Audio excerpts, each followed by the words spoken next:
Ah, dun, dun, dun, dun, dun, dun, dun, dun, dun, dun, dun, dun.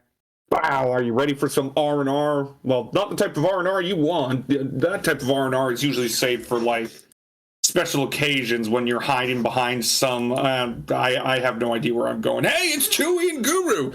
We're here to rant and rave about the latest happenings in anime. Oh my god, we have so much to talk about. How are you doing? Okay. All right. Tired. That's good. Alrighty, so we have a lot to catch up on, and it's a disgusting amount. So let's start with, like, what's happened in the previous 5 weeks. So let's start with a bang and slowly get down to the more depressing. Okay. Hololive Festival was last week. Yeah. It was the greatest thing I have ever seen. It was good. It was pretty much just, oh, holy shit. Let's see, it started at 6. That was when the expo event started. Yeah. And then it ended at about 3:30 a.m. after the concert. And, like, it was just spectacular. And that's if you're not part of the broke gang. No, even then, even with the broke gang, that was the best broke gang parts Hololive has ever put on the broke gang part of the concerts. Well, yeah, but, like, if you're part of broke gang, I'm pretty sure I went to bed around 1 or something. Yeah.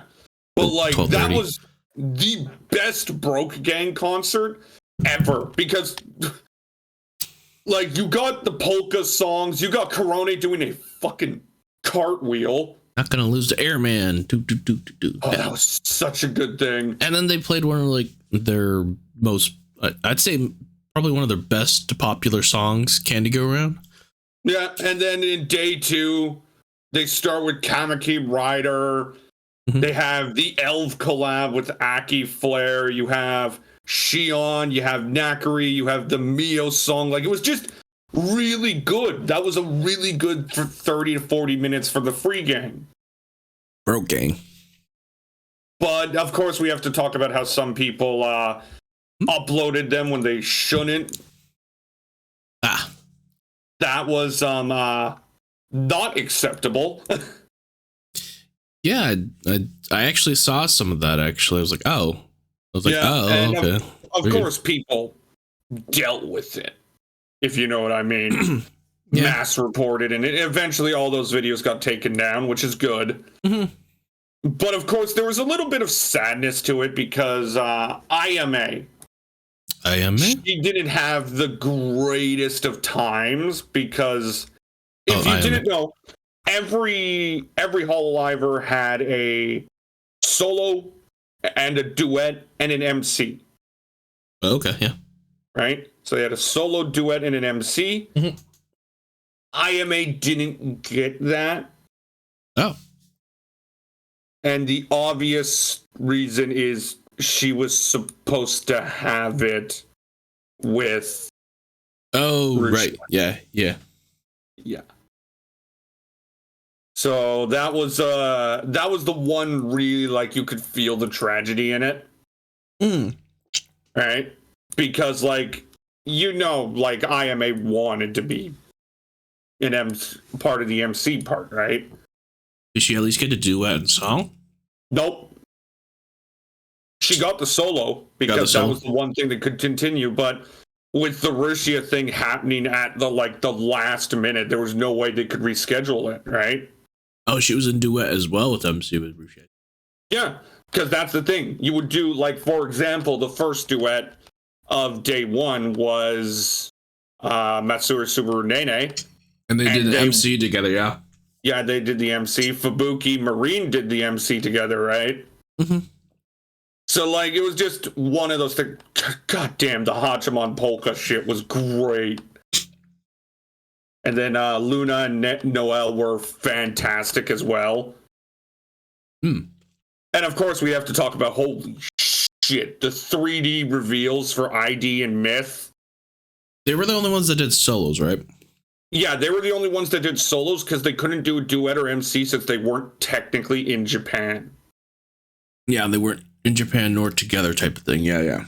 Yeah, they all went to studios around the world. Kiara mentioned it, how essentially what EN and ID had to do is they had to find a place to do the 3D, and that was in a random studio near their location. Right. So essentially they did what Japan would do for 3D streams, right? So if you're doing a 3D stream in Japan, you'd go to the HoloLive studio, right? Yeah. So they just went to a studio that Cover found to support it, and they did it live. And the sleep depravity for them must have been legendary, but oh my god, was that just... Yeah, especially since we were talking about the West. Well, even Kiara, since Kiara would have been performing at like the wee hours of the morning. She'd be in Germany type of thing, right? She's in Germany-ish. So she'd be... But like pretty much everyone else, 7 a.m. everyone else was like 2 to 3 a.m. And like you could feel the nerve outside of Indonesia. Obviously. Oh yeah, 2 a.m. and then Indonesia would have been same time, close to same time. No, yeah. But like, okay, so I'm just gonna go through the quick highlights. Day one. Okay, no, wait. Indonesia is actually a pretty big country, so there might be like a couple hour differences. 1 hour But or it's two. close. Like if it's 5, it's 3, right? Like, yeah. So I'll just go through the highlights of what I really enjoyed. Day one, starting with the HoloLive National Anthem, Shiny Smiley Sorry, brilliant, loved it. I just loved Kanata's original song. Kanata has been dealing with COVID and after effects that have caused her asthma to flare up, and she belted it. Nice. Corone Flip. Oh, that was so... She's such a good entertain. The way she controlled the stage was insane to me. I consider Corone to be probably like one of the best dancers of HoloLive. She must be. No, she's at least top 5. And she's like, she must be fit as hell because of all the times she must be the most fit out of the HoloLive people. It's either her or Ira. Like Corone goes to boxing like every week. Yeah, she does boxing, and then she's like, the fact that she gets injured and then performs as well, and you can't believe she performed on a broken fucking leg last year. Yeah, you can't like tell at times. You couldn't tell until she like revealed it and stuff. Speaking of injury, she was just recovering from a broken finger. Yeah. She just broke a finger not that long ago. Of course, then there was Nene performing her original song, Nene. Fucking Hachima and Polka. Damn. I didn't. Yeah. Broke King. Sorry. Yeah. And then Marine performing one of her songs was good. Of course, I already mentioned Noelle and Luna. That was a shockingly good performance. All of EN and ID were great. Fucking, oh my god, Ina. And then, of course, Muna at the end of the ENID part just fucking burnt the house down. I heard it was the originals, right? Ina sang Violet and Muna sang High Tide. For the most part. The only original wasn't Ame. She sang from the NHK song one. Yeah. But like Muna burnt the place down. I mean, she was the last performance, wasn't she? For the ENID section, yeah. But like even then, like she just everybody was talking about her. Of course, Toa was great. The Kanata Izaki performance was awesome. I really liked it. Then of course you had Subaru showing why she's just Did she sing Play Days? I can't remember. Matsuri was good. And then the final 2 solo and duet was Suisei just killing it. Sorry, it was just Suisei for the last solo duet, sorry? The solo part, yeah. So she sang Stellar and just... Stella. And then they decided to kill me. Because you already know how, like, Toa's my favorite singer in all of HoloLive, right? Mm-hmm. And Suisei's pretty high up there. Mm-hmm. And I love Ghost. Mm-hmm. They sang a duet of Ghost. and I physically could feel my soul leaving my body. Nice. And then they ended with that new Hololive song for day one. Prism Melody? Yeah. Okay, yeah.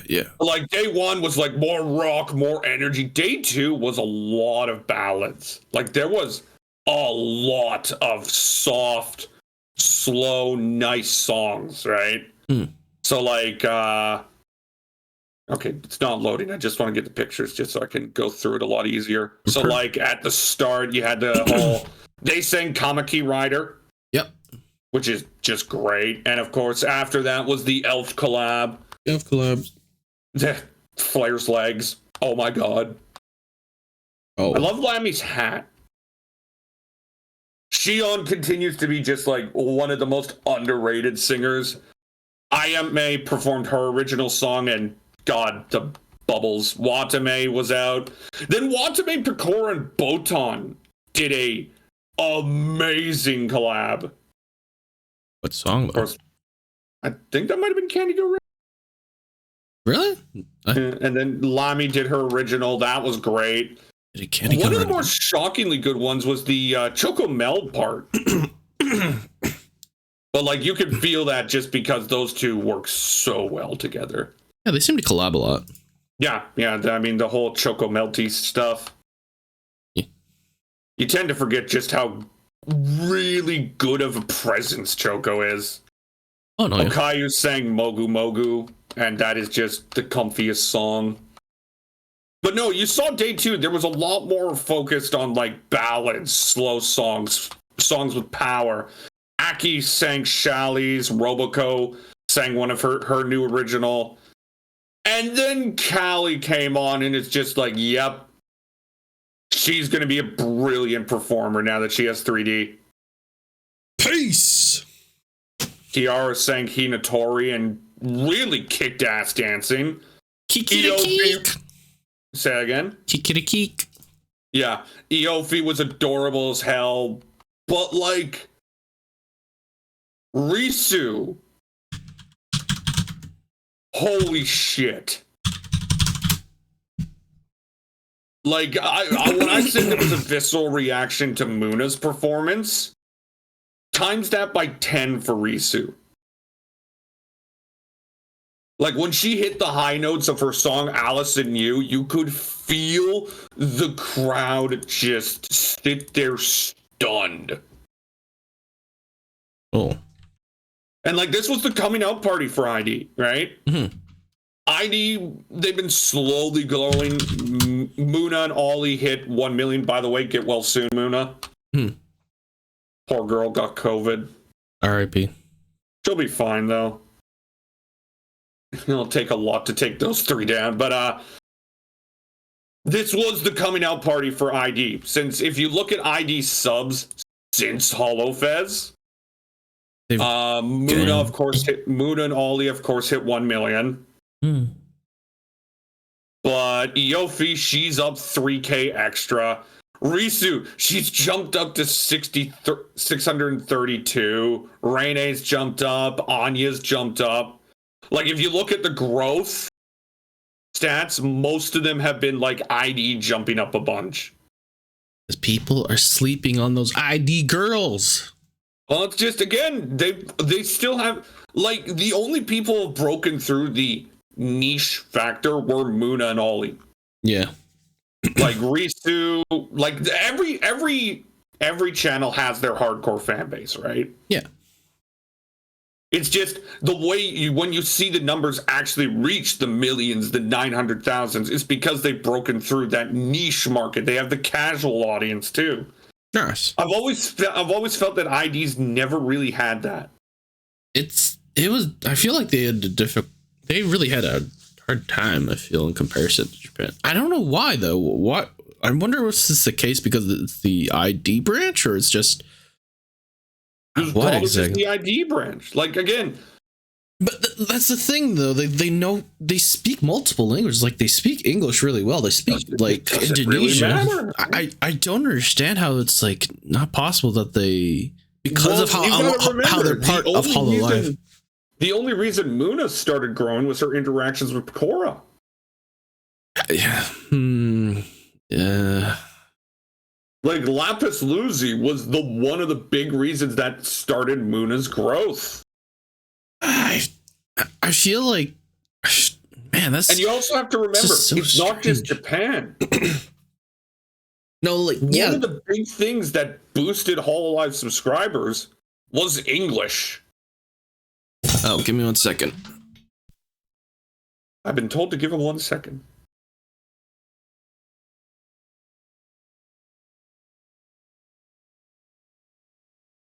But like one of the biggest things that started EN's growth, like ID's growth, was English. Oh, I can only hold this for so long.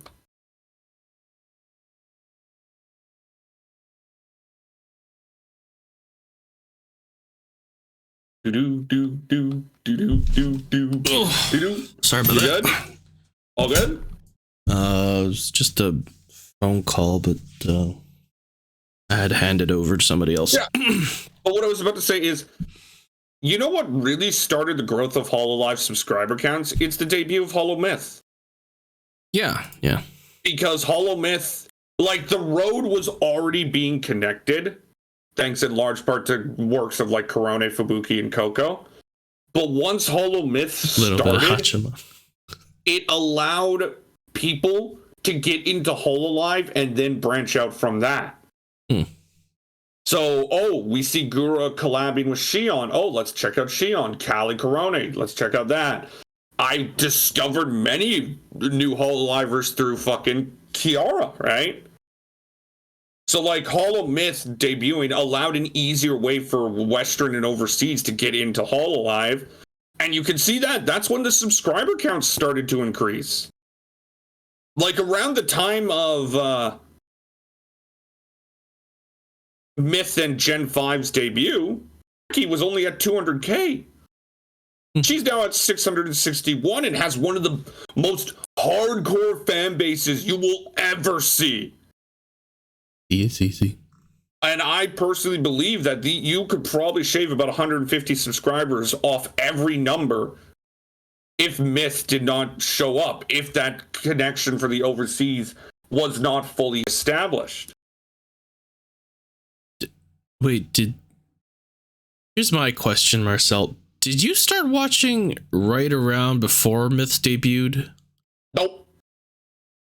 Okay, because I started watching before Myth debuted, I'm pretty sure. I only watched a little bit, though. I remember in, like, September 2020, I watched the Gigagunk VTubers video. And I went in October 2020, right? So I watched this video and I went, cool. But, you know, as I've always mentioned, I never watched streamers before, right? Yeah, I didn't watch streamers either. I didn't really watch... Yeah, but... Streamers were never really my thing, so I'm like, okay, sounds cool. Not my thing.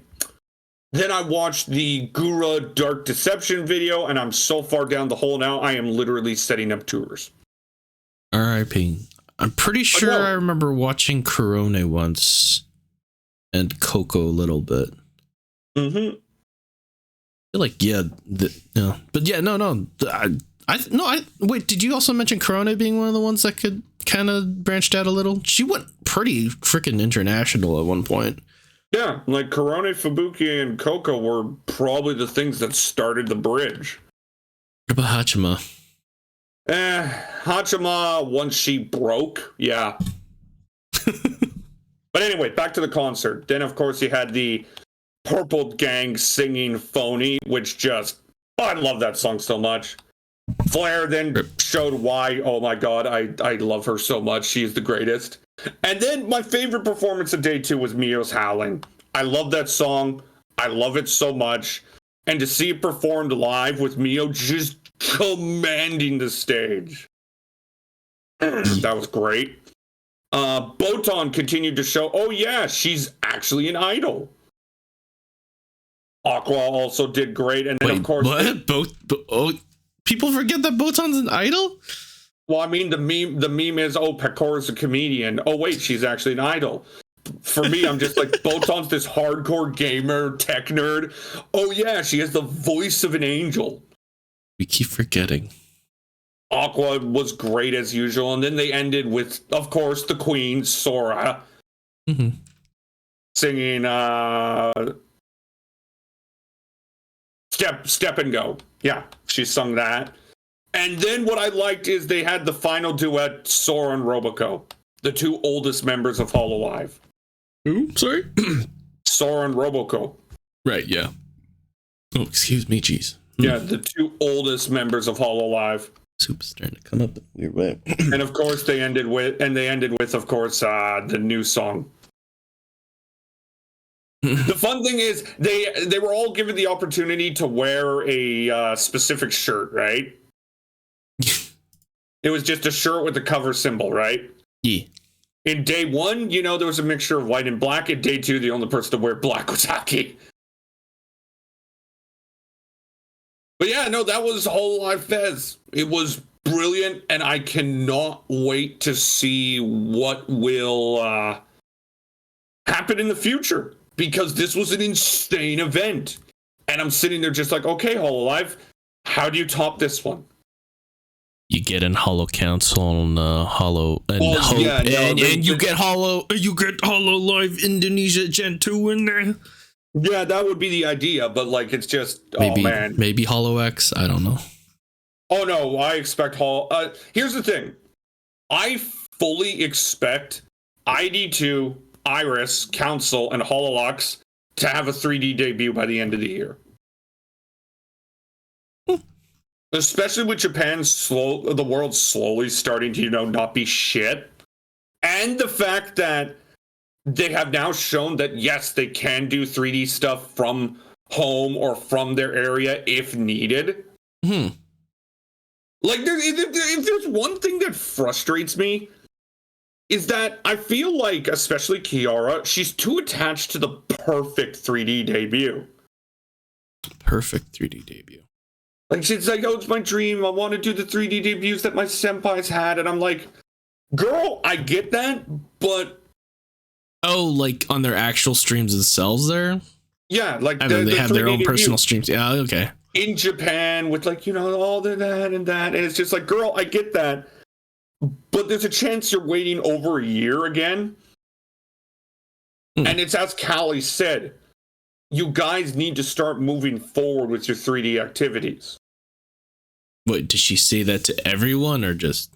No, Callie, when she announced that Fez was going to have Myth in 3D, one of the big things she said is that Myth needs to start moving forward with their 3D activities. They just can't wait any longer. Yeah. And thankfully, Cover's working it out to see, okay, if Japan doesn't open, how can we get it? Because the Myth 3D debuts have to happen this year. It's just, there's no way they can't now, especially after Fez, right? Right. But I also think a lot of things that they aren't realizing is 3D streams don't happen that much to begin with. Like outside of birthdays and anniversaries, right? So the birthday concert, the anniversary concert. And we're not counting 3D debut, right? There's maybe no other 3D events for them. Like the old, maybe in the official programming, but even then, I think maybe 3 or 4 official programs are 3D. The rest are done in 2D. Okay. Maybe you could get something scheduled out, but like, when it comes to 3D events, there's maybe at most you do 4. Right? So I really think they're like, oh, we won't be doing 3D. Like, I'm sitting there thinking, they're kind of like, yeah, that's obvious, right? Right. That's my kind of point. It's like, it's obvious you want to be doing a lot of 3D since Japan doesn't do a lot of 3D either. No, they don't. They don't really. Like, I'll use Kanata and Tomo for an example. They did 3. Maybe an official stream, but not everybody does an official stream. Right, yeah. There's the only ones that I remember that were in 3D were like, what was it? Was that the Aki one where she taught people how to belly dance? Yeah, but like that's an official stream. And then and then Coco also dances. Like there's not a lot. There's not a lot, honestly. Like if we look back at the latest Hall Live official programs, right? Mm-hmm. We have the Fubuki Mio 3D one. That was 2 weeks ago. Mm-hmm. And then after that, outside of like the game show, which is an official show, so I'm not counting those. Okay. Outside of that, in the official programming, I'm scrolling down and like, there's none. Okay, the HoloLive error. No, wait, no, no, that wasn't it. Yeah, no, there's none. Like, even on like the official programming, 3D events do not happen all that often. Like the last one before that, I believe, was the HoloLive fantasy concert thing. Yeah, that's exactly it. It was the HoloLive fantasy concert. Okay. So like even on the official channel, 3D events don't happen that often. So like at most you see a talent do 3 to 4 3D streams a year. Mm-hmm. So like that's just kind of my point. Like I get this idea of like wanting the dream 3D debut, but I feel like especially with Kiara, she's talking about it like, oh, we're not going to be doing many 3D streams to begin with, and it's like, yeah, that's the fucking point. We know that. Yeah. So like, I don't know. I feel like by the summer, you'll have more of an answer of what Myth's going to do about the 3D debuts. Because right now they're sitting there working it out to see like what they can do, right? Because they've shown they can go to a studio near them if they have to, right? But I mean, the goal is always Japan, to get to Japan to do the 3D studios, because that means they also meet everyone in person, right? Offline collab. Yes. Oh. But I mean, until then, we'll have Callie doing her thing. She's got a 3D concert on April 4th with the biggest announcement of her career, whatever the hell that means. That could mean anything, knowing her. Lovely. And then, yeah, so that was the whole Life Fed stuff. I have 2 things more to talk about. Crunchyroll or more HoloLive shit. Actually, fuck it. Let's just go with the HoloLive shit. HoloLive Indonesia Gen 3? Well, that's good, but I'm going to wait more to the final one debuts later tonight. Oh, okay. But Cover have announced that they are going to shut down Rushia's channel on the 31st. Oh, yeah. And it's just... Didn't they already announce that like when they first did the termination? No, they announced the date. Oh, I thought they actually said the date though earlier. No, so for they us, just said later in March. Okay. Mm-hmm. Yeah, end of March. For us, it's pretty much going to be the last minute of March, 31st. So 07 to her. Goodbye. She earned approximately. I hope she's able to get back. I've always stated with her, I want her to get into a place where she's stable and happy, because man, some of the tweets she sends are just mixed messages, mixed signals. It got to the point where Coco had to call her out and like just say, let's stop, like let's forget about the past, it sucks, let's move on, right? I think she also said do lunch as well.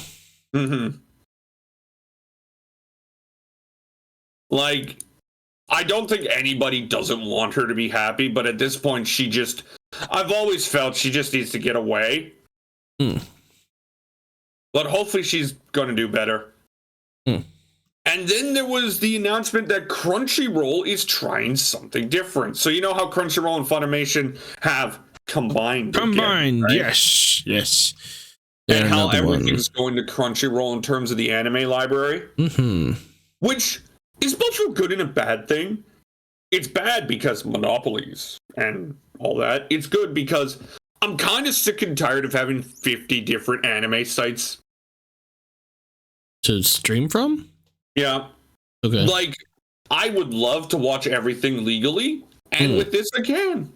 You know, the occasional one I might not be able to. But we'll get that tomorrow next week on the next R&R, because that'll be the spring preview. Spring preview. Wait, and talking about how bad the winter was. You mean winter review, spring preview? Yeah, pretty much. I feel like we still need to do 2 separate ones for that one. We'll decide that when it gets to it. But yeah, no, so they're trying something new too. They announced on Friday they will no longer offer free ad-supported viewing with its spring 2022 lineup. And instead will require that viewers have a subscription to access new and continuing simulcasts. Wait, what? Essentially, they're going to the whole, you must be subscribed. Oh. Okay.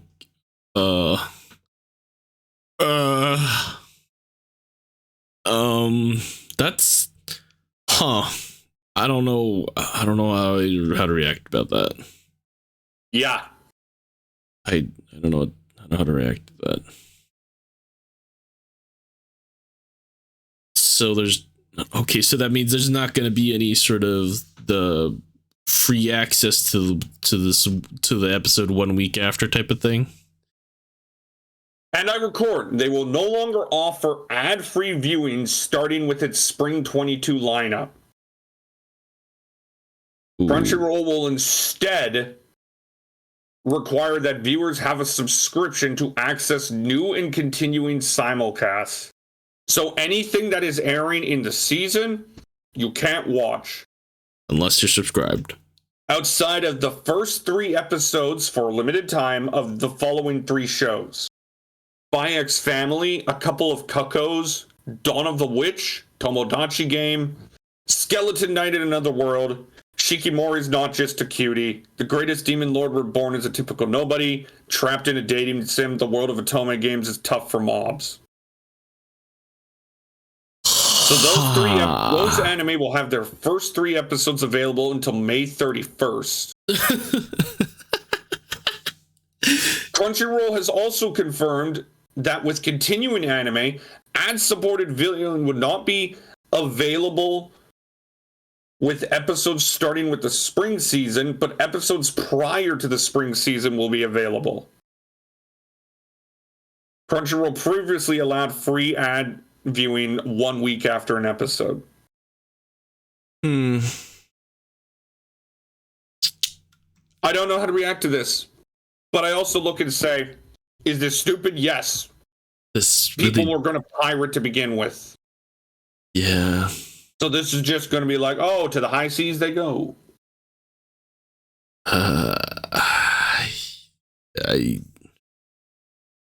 Whoa. That was a banger, wasn't it? I don't know what's going on anymore, but okay. Okay, Crunchyroll. Okay. Yeah. I mean, I already paid for it because I think it's a decent service. Do I agree with this? Absolutely fucking not. This is pretty silly. How about the anime I never saw returning, coming back for an 8-episode run in November? What would that be? Anti Collection Season 2. Oh, right, yeah. This actually is coming. JoJo is returning in the fall as well. The Black Rock Shooter anime got more casts. This is the one where the art is drawn by Huki Papa. Yeah, Huki Papa. Yeah. Speaking of Yuki Papa, he is playing a part in the new Ruby anime. That's right. Yeah, so Ruby is getting a Japanese anime, which I am excited for because it would mean better writing and animation than what Rooster Teeth did. Fuck those guys. Oh. I'm sorry, Ruby from Rooster Teeth was actually horrendous. R.I.P. Like, it just was. R.I.P. It was badly written. Yeah, I get it. They're like not a big studio and whatnot, but like the animation was budget level crap. And the story was just stupid. Lol. So now they're gonna get it's called Ruby, the Ice Cream Queendom. The Ice Cream Queendom? Ice Queendom. Okay. And it's going to be directed by the guy who did Lagrange the Flower Renin, so Toshimasa Suzuki, and it's done by Shaft. Shaft. Oh, okay. Kenjiro Okada is its chief director. QK Papa, I believe, was the artist. Yeah, he's the character design. Mm-hmm. But the big one was Gen Urobuchi. Ooh. And of course, this brought up a lot of things in the background because the voice actress of Blake for the shitty Ruby adaptation. Wait. You mean the one done by Blake? The black the voice actress of Blake. Like Belladonna? Yeah, for Ruby. The English version? Yeah. Called and out they're going to be doing the voice acting for the dub of Ice this Kingdom? one. Yeah. They called out your butcher on the Essentially, she called out Urobuchi for the domestic abuse scandal that he had that lasted 9 days. Yeah. And the issue is she called him out when she didn't know the full story. And didn't realize that and Urobuchi even replied to it. Yeah. And I'm trying to see if she's acknowledged it yet. They dropped the case due to lack of evidence. Pretty much it just lasted 9 days and the case was dropped and everything seemed to be okay. So, like,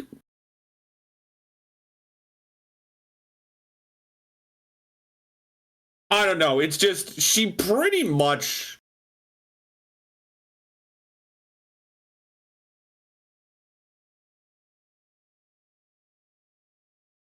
put it out that, oh, he's a domestic abuser, when everything she said literally was wrong. Well,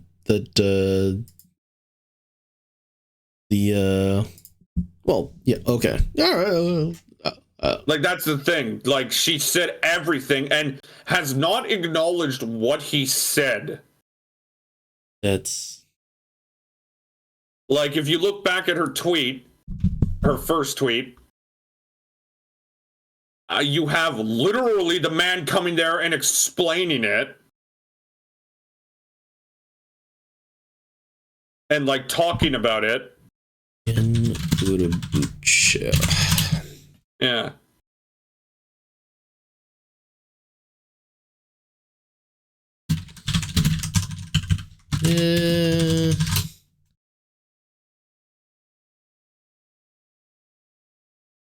And, like, was it Gen or was it Tom? I'm trying to get it right. I keep seeing fucking 15 different things. Yeah, it was Urobuchi.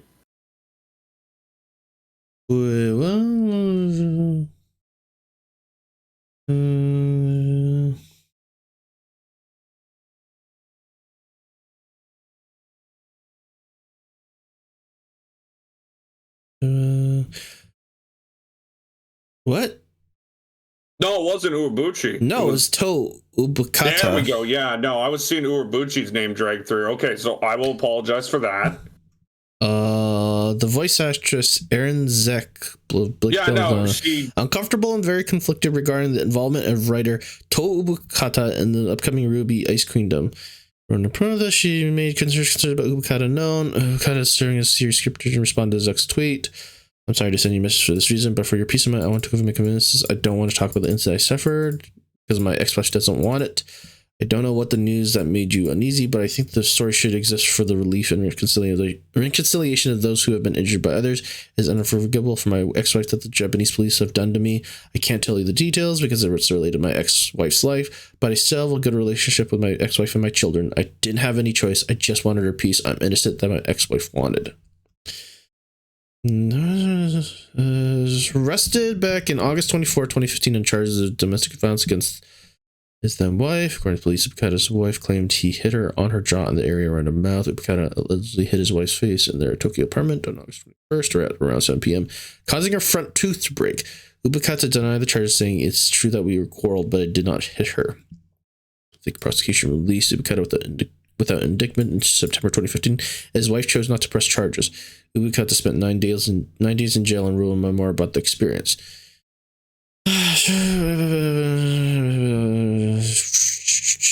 And they don't. Gen Urobuchi is credited for conceptualizing the anime. Conceptualizing. Interesting. That's why I thought he did it with Ubukata. Yeah, with Ubukata doing the main writing and supervising the strips. Yeah. Okay, so that one's on mine. That one's on me. I got those two mixed up, and I do apologize for that. But you see my point of how she essentially just ignored him.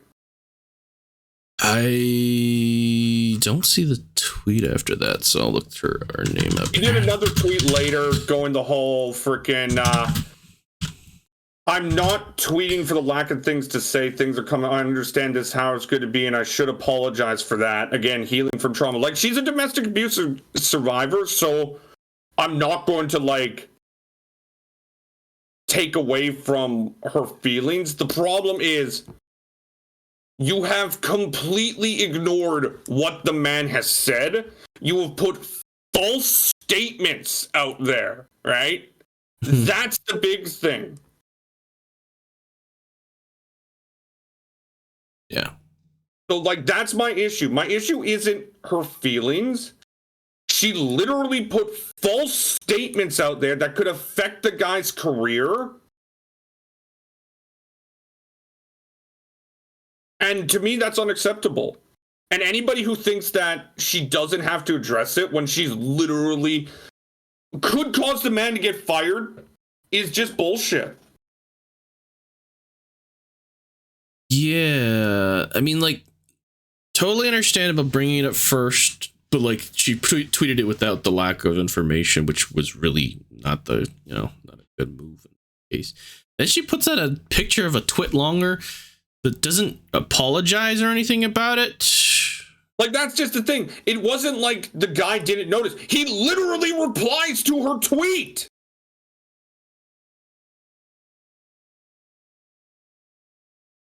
Literally. You see it right there. That statement you read was literally him replying to her tweet.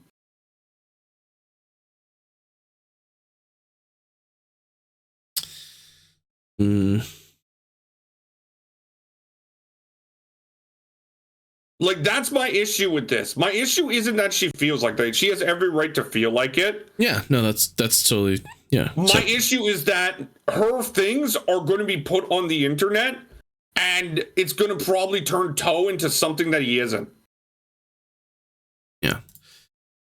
So, yeah, there's the question of why you didn't publicly address the mistake itself there and the misinformation. And yeah, just kind of own up for it, because now we just got this hanging sort of flag hanging around there about this thing that's now been totally here's the best reply to it, right? Somebody said the fact that he needed to justify himself in her mentions is kind of creepy. Guy replies, the So the alternative is to let her go and foster a hate campaign against him without speaking up for himself once? Especially since it's not true. That's the main thing, is that it's not true. Yeah, the guy needs to cut.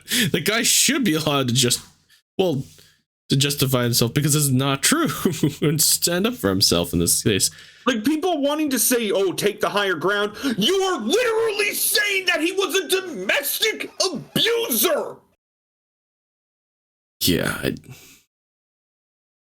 There's no taking the higher ground on that. Because, like, if he stays silent, then literally this just means, oh, okay, we're just gonna let this roll then at this point. Like, again, I see people acting like Toad's this giant monster when there is literally, there wasn't enough evidence. Again, this is whataboutism. Yeah. Like saying, they didn't find any evidence, but it could have been there. It's like, okay, but it couldn't have as well.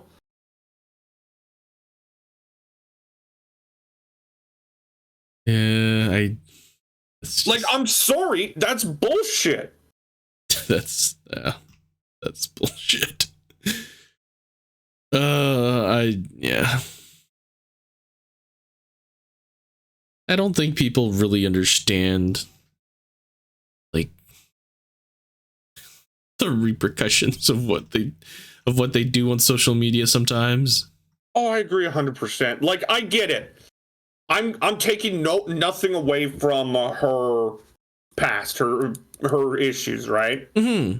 What I'm saying is that if you are going to tweet something like that, especially when the guy you are straight up saying is a domestic abuser, replies to you saying his piece and you don't acknowledge that, fuck you. Like, honestly, that's bullshit. Be better. Oh boy. All right, on another note, what do we have next? Oh, that generally frustrated me. What do we have next? What do we have next? Well, we got some happy shit, we got some sad shit, we got some depressing shit. You want to just go up instead of down? So let's go depressing and then sad and then happy shit. Oh, now the fucking JoJo curse. Oh god. Like, I think JoJo Part 6 is a perfect example of why Netflix's way of releasing anime is just fucking appalling. Yeah.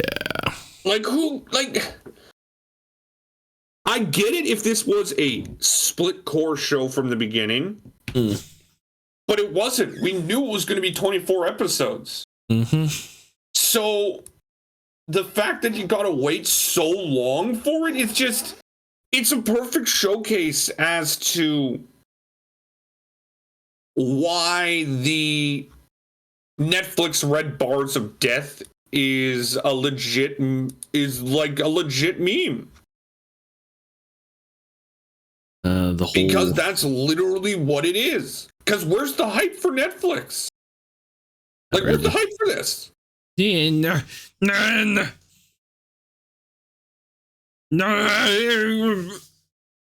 But no, like, that's just it. Where's the hype for... There's no hype. Yeah, because it just comes to the fact that the anime seasons now is like, once the next season starts, the old season's pretty much dead. You know what? Maybe they should have just said, hey, we won't release anything. Don't announce that JoJo's coming out just yet. Announce it when you actually got everything, you put them all out. There you go. Like, or at least do week by week. I don't know. This is stupid. Chibi Reviews points it out, right? Mm-hmm. Any active discussion about JoJo Part 6 is dead. Like, straight up, it's just dead. I don't get it, man. It's just one of those frustrating things. I just think it's stupid. Like, it makes me worried if Netflix gets part 7, because then we see shit like this again.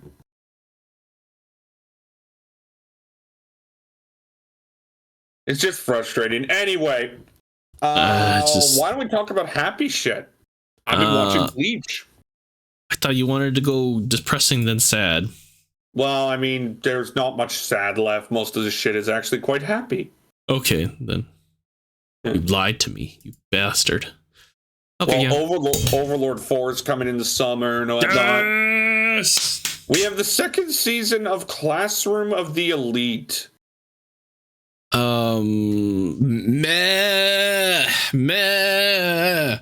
What, did you not like it? I didn't hate it. I didn't like it. It's just there. It was okay. I don't know. I may rewatch the 1st season. Again, it was just there. Danmachi 4 is confirmed for the summer. Oh, yeah! Summer's gonna be lit! Yeah, but, What? There's reports going around that Kaiju 8 is gonna get an anime. Oh, yeah! Kaiju 8! Gonna be lit! Do you even know Kaiju 8? Yes, I've read the manga. Are you insinuating that I am a Philistine, good sir? Are you insinuating that basically somebody who's not like woke with culture and stuff? Oh my god, Orion's getting a 2nd core. Kill me. No, bad, boo, boo. But yeah, no, there's just a lot of good shit happening. One thing that I am generally interested in, though, is the latest season of Rent-A-Girlfriend. Oh yeah, there's another one coming out, isn't there? That's coming in the summer. Huh. I haven't watched the first one, but I remember you talking about it, and I'm going, good. Oh, okay, yeah, sure. Yeah, no, it was very good. I was definitely enjoying it. I mean, wasn't like the 1st or 2nd episode him fapping or something? I mean, My Dress Up Darling had a boner moment, so who the fuck cares? Oh, but this guy actually beat it. So did My Dress Up Darling. Nice. No, there's just a lot of good shit coming. And it looks fun, and I'm really hyped for the Grycia Phantom Trigger anime. Grycia? What? The Grycia Phantom Trigger. I love the Grycia series. It's ridiculous fun. Grycia. What? Phantom Trigger? Yeah. I don't know what you're talking about. Talking about this.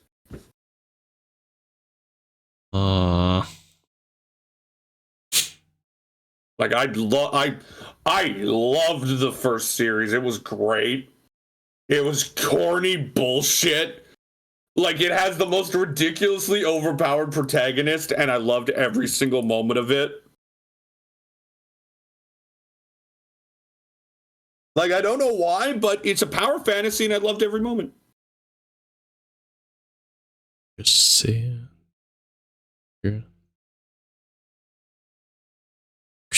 Phantom Trigger. Huh. What? Why have I never heard of this one? I feel like I've heard of this one, but I haven't. Weird, okay. It's literally comes from this. It's the original series was Graisa Kajutsu. Yeah. There we go.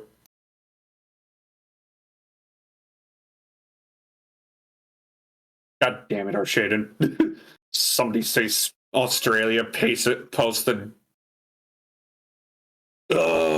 Anywho, you want to talk about the good shit that aired in the winter? Since there's only a few episodes left, a lot of shows are ending.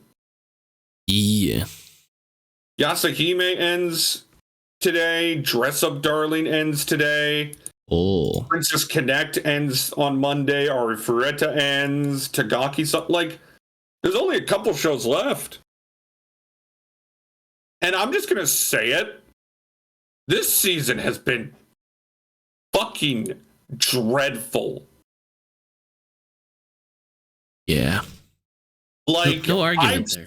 No retort. I've seen bad seasons before, but there was always like a couple things to attach yourself to, right? Yeah.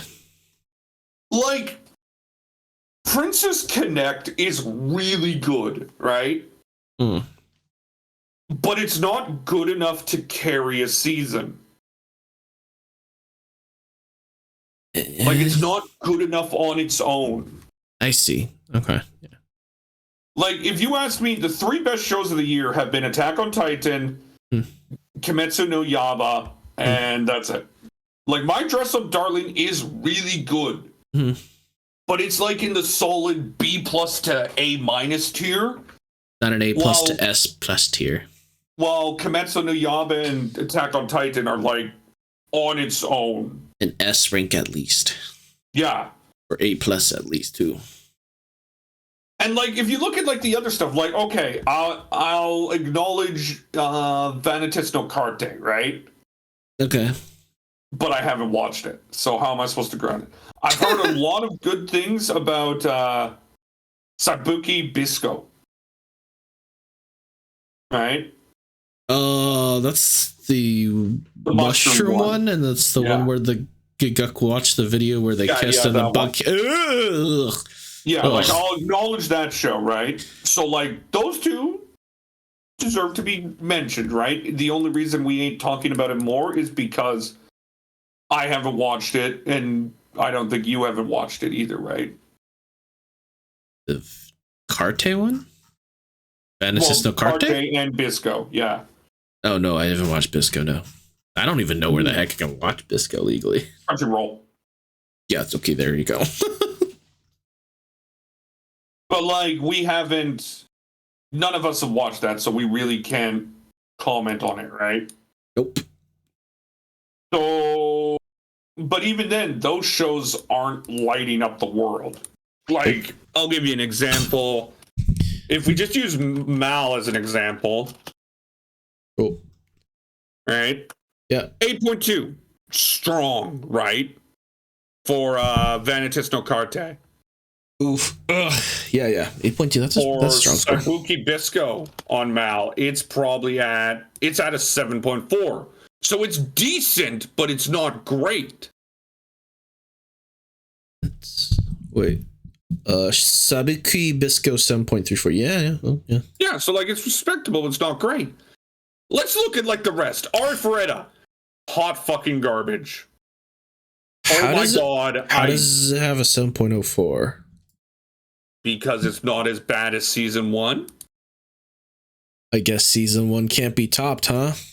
Oh god, like, okay, I'm just gonna talk about it. It's petty high school drama. I like how Shikakumon no Saikyo Kenja is even worse than the Arifureta second season. Haikyuumon no Saikyo Kenja? The strongest sage with the weakest crest. I like how Genjitsu Shugi Yusha no Okoku, the realist hero one, is 7.39. Who's rating these things?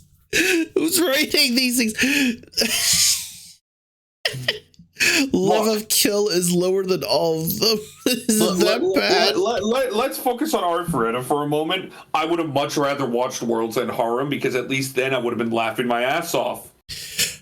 Leodel is worse than second season, apparently, of Arifureta. That is bullshit. It's ranked at a 7.02. It's worse than the fucking realist hero one. And the Genius Prince one. This is like Arifureta's biggest issue is that it has no story. It is very badly written. Yeah. Because I'll point it out. The last few episodes have been centered around the invasion, right? The demons are invading, right? Petty high school drama. Petty fucking high school drama, man.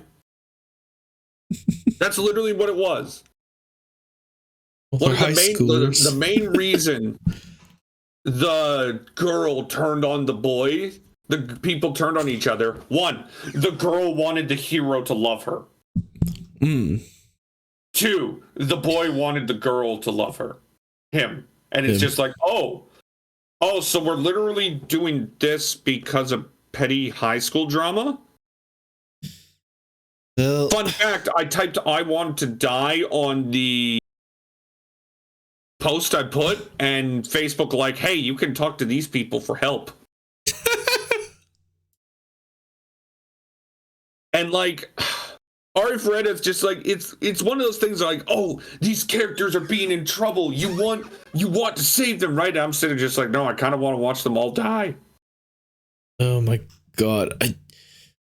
I get like there's pettiness and there's like this drama itself in adolescence, for sure. Mm-hmm. These guys are like, what, 16, 17 area, maybe? They're high schoolers, yeah. They must have a little bit more than just... Well, no, maybe not. I don't know. Maybe I'm expecting too much because I remember my adolescence being different, but adolescence is different for everyone. I don't know. I'm on the fence on this one because I feel like there's only been really few decent, like actual decent writing of like younger characters and their journeys and stuff like that, and their how should I say, response to conflict and obstacles and stuff like that. My main issue, I feel like there's only a few modern writings that are actually pretty decently accurate. My main accurate. issue is this: they play it serious. Yeah, no. Yeah, like, no. I'll use Wise Man Grandchild as an example. I love that show. I think it is a bloody blast to watch because, as I will always say, the show understands the type of show it is. Ari Ferretta does not. It thinks it's this serious, action-packed show when it has nothing that'll make me give a shit. And when I don't give a shit, then the show suffers. But anyway, let's move on. How a Realist Hero Rebuilt a Kingdom is one of the most boring fucking shows I've ever watched in my life. I am generally wanting to rip my eyes out every time I watch it. Lol. Nothing ever happens, and then when something happens, they try to treat it as this epic thing, and I'm sitting there just going like, what? Tagaki's song is just Tagaki's song. It's great, but we've seen it 3 times now. And a lot of stuff that's like it, pretty much, so. Leadale was fine. It was a good, enjoyable, digestible show. It was okay, yeah. But I think Leadale is the perfect example of how bad the winter season has been. Is that this is one of the considered better shows of the season? Exactly. Like, it's okay if you were to put this in any other season, like in fall or something like that, 2021. Here's an example. This would be like passable, but not at the very high. Wouldn't be at the very highest parts of everyone's list of what to watch that season. Well, let's throw it into spring. Probably right? very forgettable too, honestly. But you still at least have a positive sort of look at it when you're watching. But then you probably wouldn't remember it in like a year or two. Whereas when you go back, but then when you go back, no, you're like, oh, Mushoku Tensei, oh, Komi-san, yeah. So, but like, as I'm about to say, let's throw it into spring. Imagine if it aired in spring, right? Where it had to compete with the likes of Spy X Family, Rise of the Shield Heroes Season 2, Shooter, Komi-san Season 2, Rise of the Hero, Shield Hero Season 2. And like even basic shows, like I'm more excited to watch the Skeleton Isekai. I love that one, man. I'm excited to watch Mahota's. I'm excited to watch what's its English name? The Dawn of the Witch. Isn't that the one from Witch Zero, whatever it is? Or... Yeah, it's actually the sequel to it. Yeah. It literally has Zero and Yohei as main characters. Yeah. So I'm excited. I really liked that first show too. Right? Aoshi looks good. Tomodachi game. Oh, that looks great. There's this show from EMT Squared called I'm Quitting Heroing. Love After World Domination. Yeah, like there's a Bookworm season 3. Wait, did you say Aoashi? Tomodachi game. Did you say Aoashi? Yeah. Oh no, yeah. Yeah. If Science Could Fall in Love. There's this comedy coming out called Our Hen is Unfathomable. That looks fun. It reminds me a lot of the show from last season. My Senpai is Annoying. Oh, okay. Data Life 4. Shikimori's Not Just a Cutie. Komi-san. Kaguya-sama. Spy X Family. Like, this isn't me and you saying Leadale is a bad show. It isn't. Oh, it's just the only reason Leadale is a perfect example of how bad the winter season is. That this one stands out between the rest. And like Princess Connect season 2 is really good. The animation is breathtaking. The story is actually there, right? But I just look at boy Coming. Your boy Comey. I just look at it and say to myself, could I see this carrying a season? Dude, even I would remember Kyokai Senki Part 2 instead of this instead of Leadale. Yeah. But then like oh no, they're making a new Yu-Gi-Oh! Kill me. Oh no. Oh no. But like I know we'll talk about it on the next R&R episode, right? Which one? Like oh, this is the review, right? Yeah. We'll talk about it on the reviews and whatnot. There's nothing here in the winter season.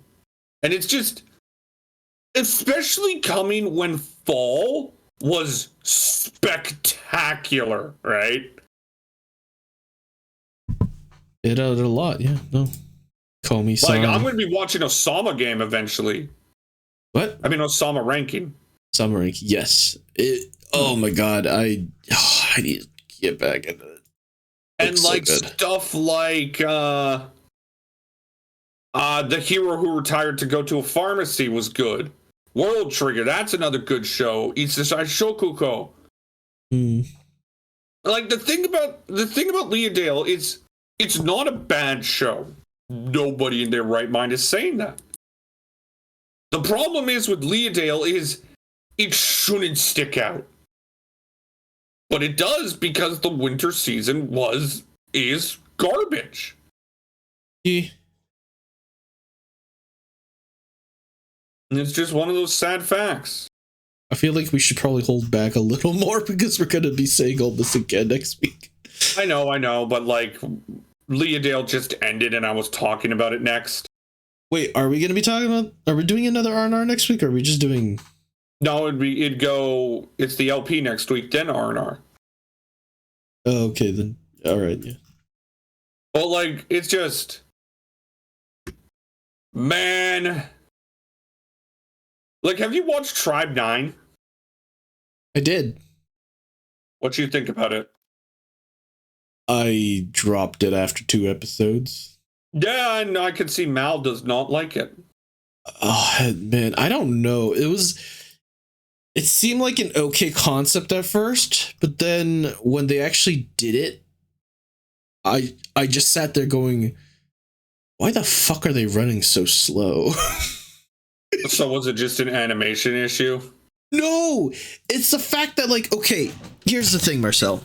When you want to go do an over-the-top, like, hyper-dimensional sport anime, you gotta commit fully to the hyper-dimensional sport kind of genre and feel, because okay, the whole aspect is they turning gang wars in a sense into baseball games, but the baseball field is pretty much like a couple blocks of a neighborhood and the bases are like that far away from each other type of thing. If that's the case, why the fuck are they like running normally you should be like you should be trying to like make them run like hell, or give them, because they use like these different types of tech for like the bats and the gloves and stuff and the balls. You should be allowed like rollerblade skates or something like that, or freaking like, I don't know, jetpack boosters or freaking skateboards that have rockets on them, and just to get to base. But they don't. You're just running normally. And I'm like, how do you get to the other one before they like throw the ball to the first baseman? Because you have tech that allows you to throw better at least and catch things that go that fast. So why don't you have something that allows you to run faster from the plate to plate? The game was like the way that they designed this one is way too stupid. It's silly because like it doesn't make sense, even if it's like hyperdimensional, and it's not supposed to make sense, right? The whole aspect is like it's supposed to be over the top, yet somehow, even if it's over the top, it still doesn't make sense. How does that work out in the end? Also, they were pretty lazy in like character design and for some of them, because remember when I told you that was it they had the spaceman. Well, the character designs are obviously based off Dan Matchy. No. What? No. I mean, not Dan Matchy. Danganronpa. No. Like the designs for the main characters were fine, but like there was some laziness in some of the characters itself, though, because in the main team that you're introduced to and you're following, they gained 2 new players, and they had, let's see, 1, 2, 3, 4 people there originally. That would make 6. You're supposed to have at least 9 people on defense, right? On baseball? Yeah. Is it 9? 1, 2, 3, 1, 2, 4. Yeah, 9. So here's what they did for the outfielders, Marcel.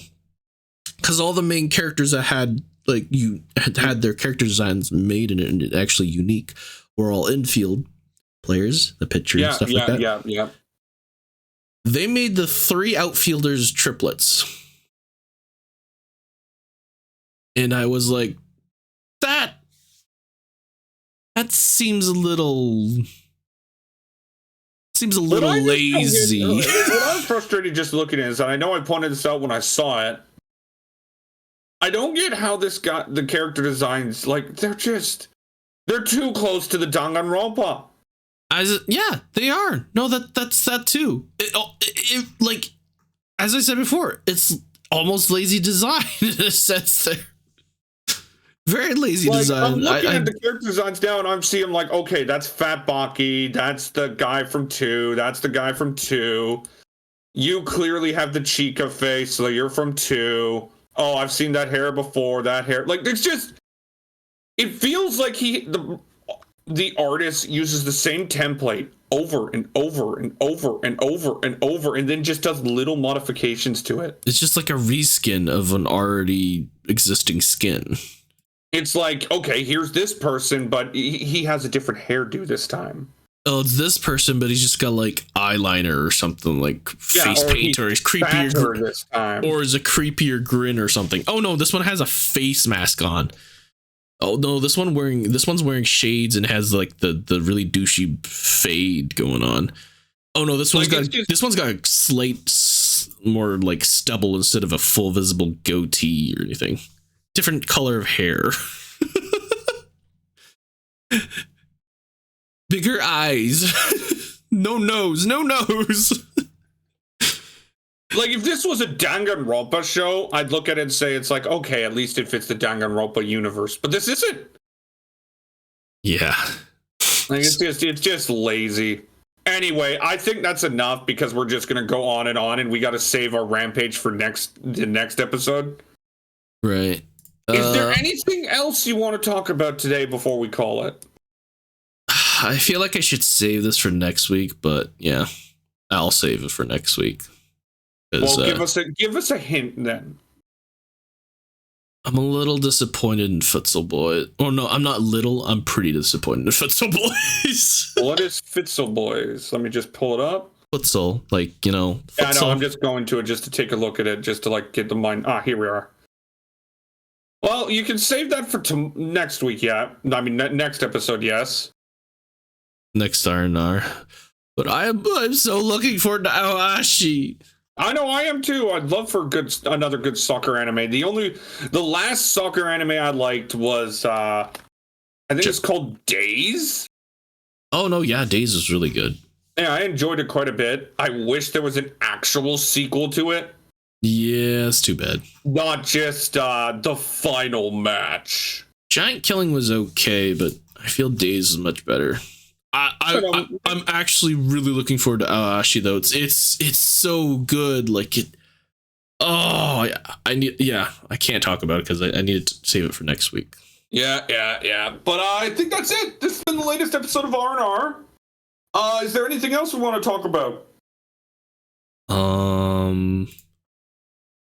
Well, I don't know if this is an appropriate area to just say it or not, but I'm going to be adding a few more different segments into this channel more than likely. One of them might be skits, and some of them might be music covers, but I'll be debating on that because I'm not really sure how to set up music stuff on this one. Again, as I've stated, go crazy.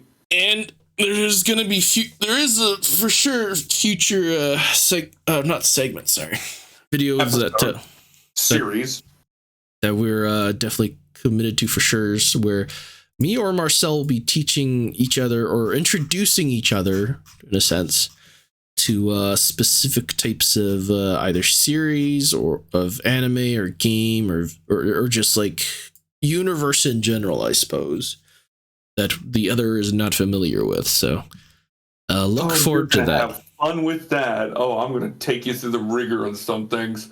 But one thing I want to announce is we're going to be doing a deep dive on our relationship with the Super Smash Bros. Series coming up.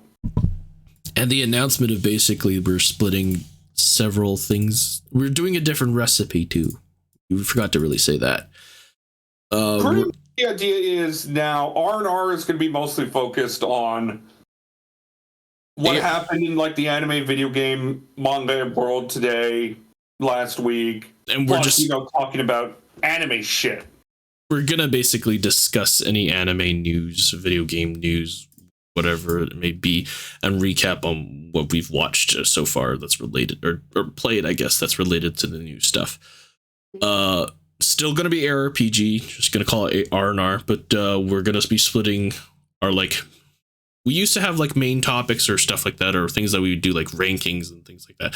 That's gonna be moved over to a different segment videos series called Rambles. It's gonna be the RPG Rambles, and our first one I think is the in-depth dive on Super Smash Brothers, which I have no idea when we're gonna be recording that, but it'll be mostly when we kidnap TK. But we're gonna have a special guest in TK again there, and then the idea is we're just gonna talk about Smash Bros. And how it's like affected us through the years. Since it's probably been what, outside of maybe Mario Kart and Mario Party, one of the few game series that's stuck with us since kids. Yeah, though I probably wasn't as into it as you guys because I didn't have. You're not into anything. But the thing is, I didn't have a GameCube back in the day. But yeah, so basically all those types. What about a Wii? I didn't have a Wii either. God, you were just. I didn't have anything, man, except for like maybe a DS. So we're gonna be moving like rankings, more in-depth conversations, and like just rambling about certain specific topics, like what we did with we talked about like parents of anime or something, or like the for I think for Valentine's Day we did like we rated like ships and stuff like that. Yeah, it's gonna be kind of like that in a sense, just a full on episode of that and no recaps or reviews. Everything's gonna be safe for R&R at that point. Yeah, so I really want to rank the best anime dads. Okay, shut the fuck up. we're gonna be just rambling talking about that stuff. Most again news will be in R&R that Hopefully discussed, by the end yeah. of the month we'll have it all set up and all running. Yeah, hopefully. It's the latest episode of R&R. Yeah. See you later. I expected a better outro, Chewie. You disappoint me. What? Nothing. I also figured out stuff about OBS now, and I'm not stupid anymore. You're never stupid. Goodbye! This is EHRPG signing off. You guys suck, by the way.